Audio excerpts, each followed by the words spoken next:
Hey everyone, welcome to another episode of A World Gone Mad. It's season 1, episode 49 towards the end of the year, 2024. I'm your host, Jeff Allen Wolf. I hope everyone had a great Christmas, Hanukkah, or whatever you celebrated this past week. I hope you had fun. I, of course, had skipped the week between the last episode and today's episode. I didn't think anybody would be listening. We did have a handful of people, surprisingly, listen to the past episode, but I'm back again with a new episode. Now, before I start, someone asked me in an email how I decide on what I'm going to talk about each episode. And it's honestly just a personal decision. I see a news story, I want to comment on it. I see something I want to get off my chest. I see something I'm angry about, and I want to rant on it. And that's how I decide. I don't say this with ego. I think I'm different from other podcasters. I don't make up fake controversy or mock anger or mock stories to get listeners. Those other podcasts have tens of thousands of listeners, so they're doing something right. But I'd rather be honest and true to the Wolfpack listening audience, and I hope that's appreciated. So with that thought in mind, this is what's on my mind for this episode. And the biggest news story, and there are a lot of news stories this past week or two, but the biggest news for me was Jimmy Carter. 100 years old, Jimmy Carter, President Carter, dies. Now, tributes continue to pour in after Jimmy Carter, the 39th President of the United States, died on Sunday. He was surrounded by his family at his homes in Plains, Georgia, in his final moments. State funeral, Carter's official state funeral, is going to be in Washington, D.C. It's going to be held on January 9th, and the White House confirmed this today. President Joe Biden has declared January 9th as a national day of mourning and will deliver a eulogy at Carter's funeral service. You know, Carter was the oldest living former U.S. president and the first to reach 100. He led enduring foreign policy initiatives, including a peace deal, if you remember, between Israel and Egypt, the normalization of relations with China, and the treaties that gave Panama control of the Panama Canal from the United States. Now, Carter's early life, Carter was a peanut farmer and a U.S. Navy lieutenant before going into politics. He served as governor of Georgia and as U.S. president from 1977 to 1981. He was a one-term president. He was a nuclear physicist. A lot of people don't know that. He had taken courses in nuclear physics at Union College in New York, worked for the renowned Admiral Hyman G. Rickover, who was the father of the Navy's nuclear program. Now, I know a lot of you probably in the first minute or so are clicking off, oh, Jimmy Carter, I don't want to talk about him. I know a lot of people didn't like him for a lot of reasons. I personally voted for him. He was down to earth, he was humble, and after his presidency, he did so much. Now, I just did state that I voted for him, and that would be a lie. I supported him. I liked him. I would have been a little too young to vote for him then, but I did and liked him when he was running, and I wanted him to become president. But we first need to talk about the elephant in the room. We need to talk about the Iranian hostage crisis, okay?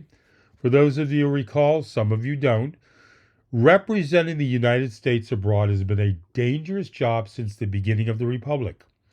That was never truer than during the Carter administration.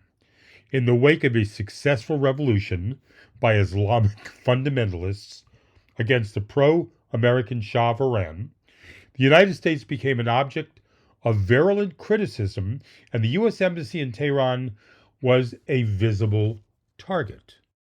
Let me take you back briefly. On November 4th, 1979, Iranian students seized the embassy and detained more than 50 Americans, ranging from the most junior members of the staff of the embassy as hostages. Now, the Iranians held the American diplomats hostage for 444 days. Now, while the courage of the American hostages in Tehran and of their families at home reflected the best tradition of the Department of State, the Iran hostage crisis undermined Carter's conduct of foreign policy. The crisis dominated the headlines and news broadcasts day and night, made Carter's administration look weak and ineffectual. Although patient diplomacy conducted by Deputy Secretary Warren Christopher eventually resolved the crisis with no deaths and hostages released, Carter's foreign policy team often seemed weak and vacillating. Now, if you recall, the Iranians wouldn't release the hostages until Reagan actually took office as president. They used that to make Carter look bad. And in fact, in the last week, Carter asked Ronald Reagan to intercede and step in and meet with the hostages and the Iranians. So obviously there was that big, problem over Carter's head. But after Jimmy's presidency, and he, by the way, he did a lot of things during his presidency, and I don't want to go into every single detail. You like the history, you like the background, look it up. But let's talk about Jimmy's presidency after he was presidency. Let's remember the following important thing.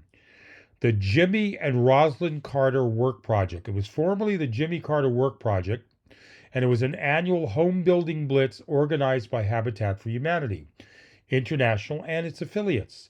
It generally took place in the United States one year and an international location the next. It was founded in 1976 in Amicus, Georgia, a short distance from Carter's hometown of Georgia. Now, Jimmy Carter never intended this to be an annual project. But by 2019, remember 1976, by 2019, the Jimmy and Rosalind Carter Work Project had helped 4,390 families move into safe, affordable shelter in 14 countries. Over the years, more than 104,000 volunteers from all over the world signed up to build alongside Jimmy and Rosalind. He was actually out there building the homes, even in his latter years. So whether you like Jimmy Carter or not, he was a very classy man. And along with his wife, Rosalind Carter, he was unlike the new president, who's going to be taking office January 20th. Remember when he went to his inaugural address and he decided to not be in the motorcade but to walk to the address? And he walked in and I believe it was a turtleneck sweater. He didn't believe in wearing a suit. He wanted to make it very low key. Jimmy Carter, peanut farmer, nuclear physicist, and served as senior officer of the pre-commissioning crew of the Seawolf, which was the second nuclear submarine. He was a politician and president of the United States of America. Rest in peace, President Carter. Did you hear the joke about two guys walk into a bar? All right, no, actually that's not the joke. Did you hear the joke about President Donald Trump? That's right, President-elect Donald Trump has demanded that Panama reduce the fees on the Panama Canal, or they're going to return the Panama Canal to U.S. control. He accused the Central American country of charging exorbitant prices to American shipping and Navy vessels. The fees being charged by Panama are ridiculous, highly unfair, he told a crowd of his supporters in Arizona on Sunday. Trump said this complete rip-off of our country will immediately stop, he said, referring to when he takes office next month. Well, his remarks prompted a quick rebuke from Panama's president, who said every square meter of the canal and surrounding area belong to Panama. But there is a glimmer of hope in holding Donald accountable for something.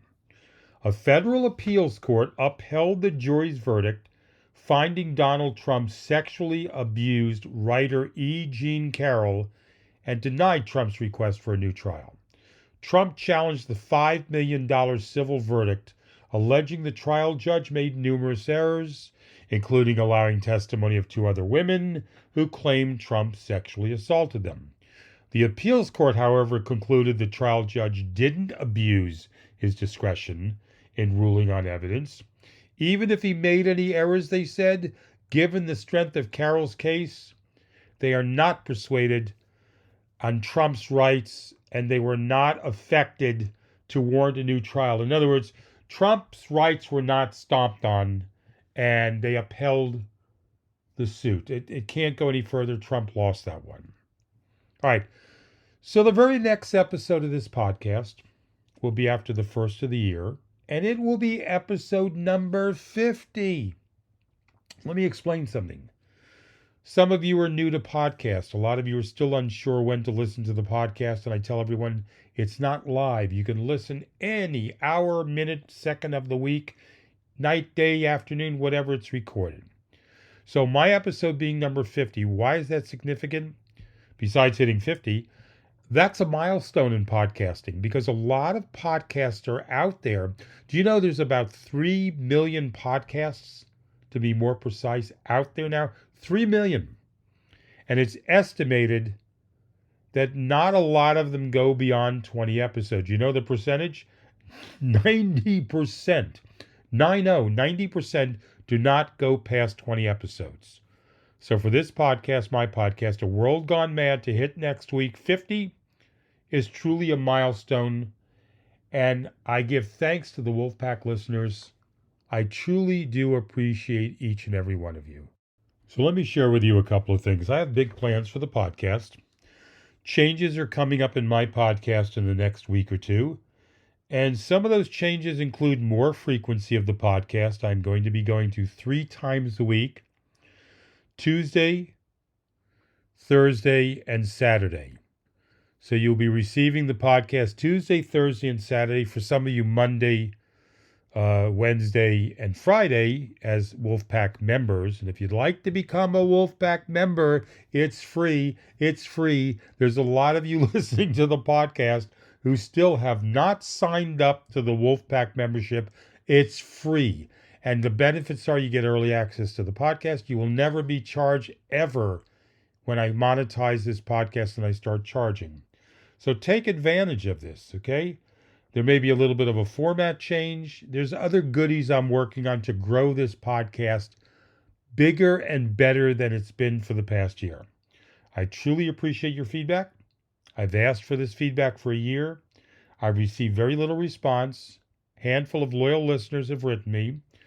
Those of you that have never written before, you can email me at wolfpacklistener@gmail.com. Wolfpacklistener@gmail. And if you'd like to leave me a voice message, toll free, anywhere in the United States or Canada, 833-399-9653. And I'd really like to hear for the very first person to receive an email from you if you're outside the United States listening. So who's going to be that first person? And send a quick email to me. Let me know where you're listening from, your first name, age, etc. I would appreciate that. All right, so New Year's is coming up, and I'm wondering what your New Year's resolutions are. Everyone makes New Year's resolutions. They don't stick to it. But what are your simple 1, 2, or 3 resolutions you're going to do? Mine are personally to be healthier, get in better shape, better energy, more flexibility, etc. Spend more time with my family and my pets, and to grow this podcast bigger and better 10 times over the listening audience I have now. Hopefully I will get help from all of you listening to tell other people about it. The handful of people you tell exponentially grows this podcast more than you would imagine. So leave your comments and your reviews on Spotify and Apple. That helps the podcast grow. 2025 coming up. We're in a dilemma with you-know-who taking office again, and it's bleak, and we're trying to be realistic about what we expect to happen. Trump's 78 years old. Now, I know some people in their 80s who have great mental capacity and some people in their 50s who don't. So hopefully something will keep Trump from taking office. But until then, the reality is he's going to take office January 20th. We've got to deal with that.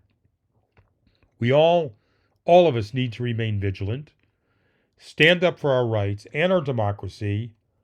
I'm cautious but excited for the new year as far as getting the word out with this podcast.